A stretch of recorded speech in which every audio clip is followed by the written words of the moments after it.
Shock jock radio host personality Alex Jones is in hot water again, especially with social media, as there's a huge movement to dethrone him, to deperson him, delist him, and delete him from the last few platforms that he still exists on, which of course are Instagram and Snapchat. Now, as we know, other people who have been re-uploading content of Alex Jones's to YouTube have been permanently deleted, have been censored. And right now, Alex Jones is in hot water, not for this specific Instagram post that Jason Burbis specifically found for this story, but for another one that, of course, the media is contriving as, quote, anti-Semitic, as we have this Vice news piece that is headlined, Instagram says Alex Jones anti-Semitic post doesn't violate their standards. Again, very hyperbolic, incorrect statement by, of course, none other than Vice, who, again, has been extremely, extremely cancerous in the national discourse. But even so now with this article, because, again, it's simply not true, and we're going to show you how it's not true in this video. But one thing that I find very interesting here, Jason, is that Instagram actually stood behind Alex Jones, even though Instagram is owned by Facebook, and Facebook totally deleted his pages not so long ago. So why did Instagram actually, did they actually even respond officially with why they allowed Alex Jones to still have his account when the bloodthirsty media wants to delete him so badly?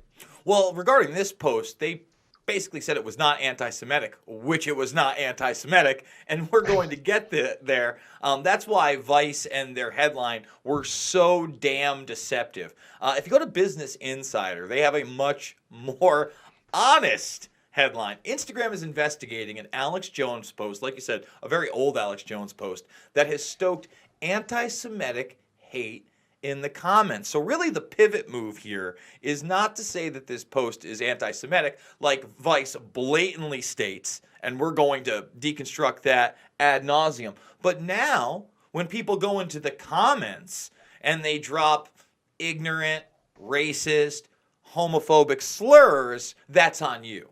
If you don't moderate every single comment, now you're going to be purged as well. Now, they haven't gone this far yet. This is just, you brought up an important point here, because this is the next level of censorship. It's not what you say, it's what people who follow you say. It's like, do you see who you're associated with? This is the weakest argument, but this is an argument that we see time and time again. Look at who you took a photo with during, of course, hundreds of people lined up to take a photo with you, criticizing one specific person for their belief, guilt by association. And now it's not only a person you took a photo with that may be crazy or believes some disillusioned things that you're somehow responsible for, but now it's comments that people leave underneath your videos. And again, if you look at the internet, there's a whole bunch of crazy comments everywhere.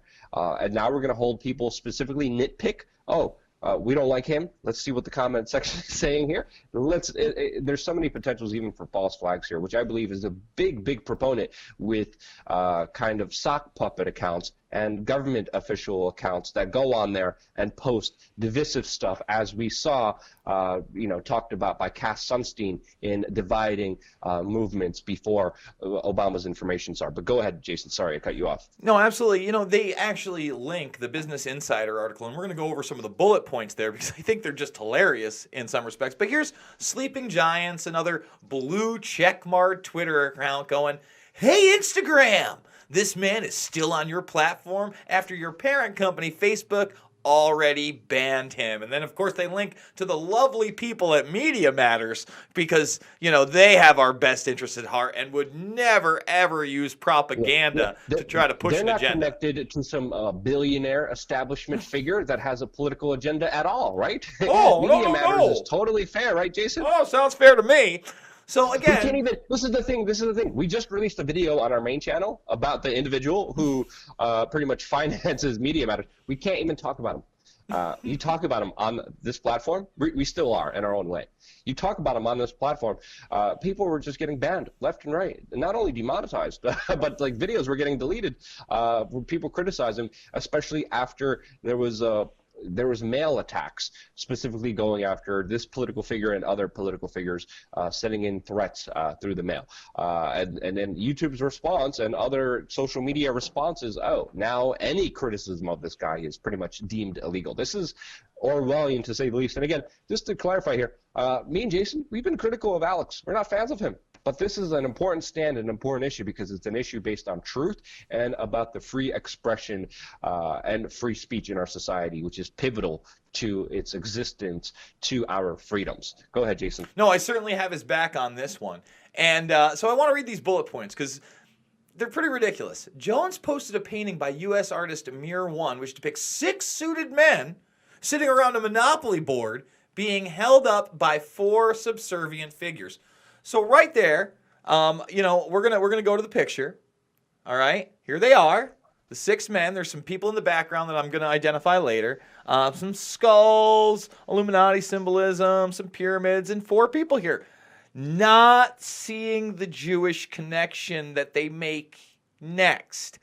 Another version of the painting sparked controversy in Britain. Remember, this is another version of the painting. Last year, when politician Jeremy Corbyn described it as deeply disturbing and anti-Semitic after initially supporting the artwork. See, Jeremy Corbyn likes to do those sorts of things. Jeremy Corbyn was initially a person that would speak about 9/11 truth, and then he got too powerful, and now he won't.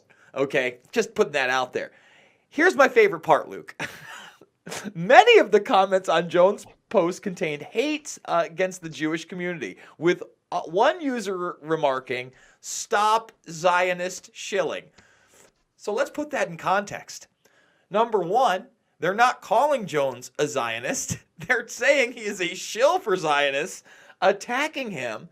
And, again, Zionist, if you want a broad term for that, that's basically just somebody that supports Israel ad nauseum without questioning the other side at this point. If you're basically pro-Israeli military intervention in just about anything, you'd probably be considered a Zionist. I'm putting that out there. That's more of a political terminology than a racial one, or one that could be, described as anti-Semitic. But I want to talk about this with you, Luke. Let's look at this. We've got some stealth bombers up here. We have what appear to be persistent jet contrails, also known as quote-unquote chemtrails, within the community. We have the all-seeing eye on top of a pyramid. Some black crows. I'm still not seeing the anti-Semitism anywhere at the top. I'll scroll down. Let's scroll down and find out where that is. All right, some of the people I can name here. I think that is Rothschild, the one that started the banking amp there. But there you have Weishaupt. I want to say the gentleman next to Weishaupt looks like Ben Franklin to me. And then you have the very famous Freemason character, Pike, right there, Albert Pike. So once again, not seeing, where is this? Where is the tropes? Where's the anti-Semitism? I see a globe. I see some beakers, some chemicals. Yeah. They're not Jewish. The people that you mentioned, that's the most important aspect here. I know Mir One. I've hung out with him. From everything I've gathered, he's not a racist, anti-Semitic person at all. He's a great artist. He made a lot of interesting art. He even portrayed me in one of his artistic pieces, which I was very humbled to be in. And the guy's amazing and powerful. But come on, this is a stretch to say the least. Alex Jones has defended Donald Trump and his more aggressive actions supporting Israel, putting Israel first.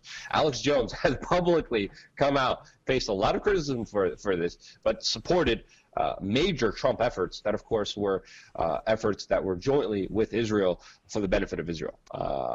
And he flipped, and he hasn't been critical of Israel at all, geopolitically even.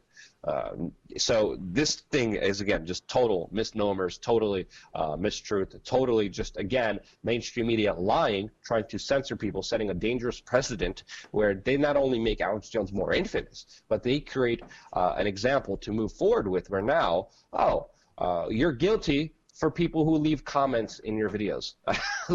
And then this is going to be the next excuse that they're going to be banning people with, most likely setting up false flags and just attacking people, not for what they say, not for what they believe in, not for who they are, but because of made-up reasons that they want to use to take out the competition. And that's really what it is. They want to take down people who threaten their livelihoods. And of course, the people who threaten their livelihoods are people like PewDiePie, people who don't need a huge multi-billion-dollar budget and special interests telling them what to do, and threaten the whole establishment because they have significant influence and power with people listening to them and caring what they say because they know it's not coming through with just an agenda. All right, Jason, I want to finish it off here?